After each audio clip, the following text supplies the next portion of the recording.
If your child isn't talking yet, this might surprise you. Their hands might already be doing some talking. I've worked with children who had no spoken words at all, and once we focused on gestures like pointing and showing, words followed naturally. In today's video, I'm sharing step 8 of my 10 steps to speaking program.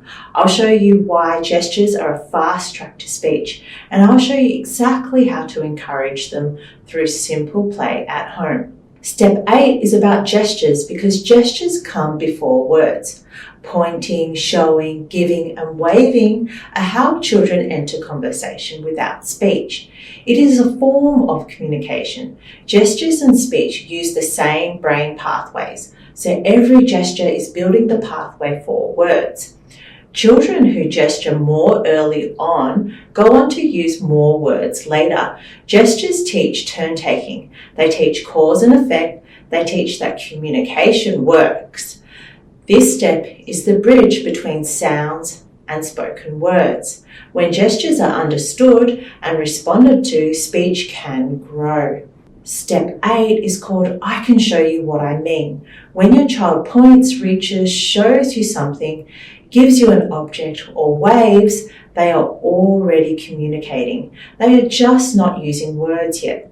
Gestures and speech use the same brain pathways. So every time your child gestures, they are building the wiring needed for talking. Strategy 1 is called turn wanting into pointing. Children are more likely to gesture when they want something but can't quite get it. That tiny moment of almost is powerful. You can try this at home. You hold bubbles slightly out of reach, or hold a snack packet closed, or put a favorite toy in a clear container. You pause, you look expectantly, you wait. If your child reaches, points, or lifts their arm, respond immediately. That teaches them, when I show you what I want, you understand me. But what if your child isn't pointing yet? That's where the next strategy comes in. Strategy 2 is modeling gestures all day long. Children don't automatically know gestures. They learn them by watching us. So exaggerate and model. You can try this at home.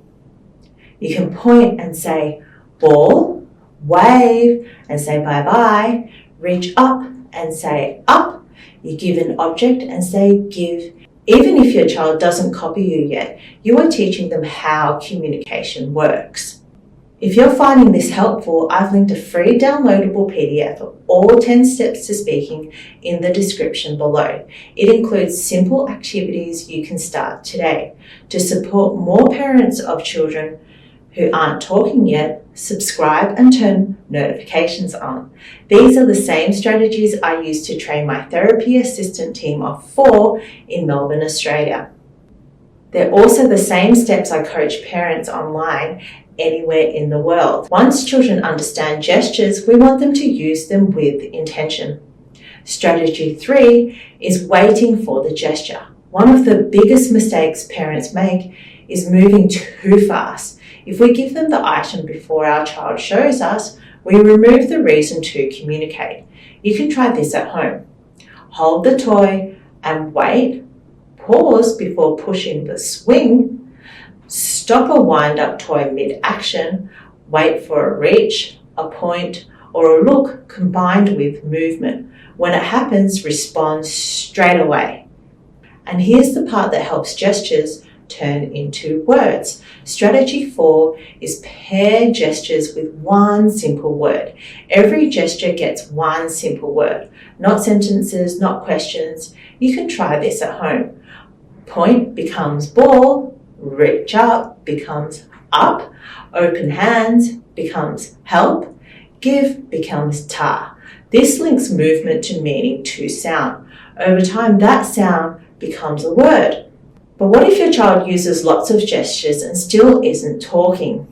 Strategy 5, don't panic if gestures come first. Gestures do not stop speech. They predict it. Children who use more gestures early on develop stronger spoken language later. Your job is to notice the gesture, respond consistently, pair it with a word, and keep play joyful. Why this step matters: gestures teach your child that they can express themselves.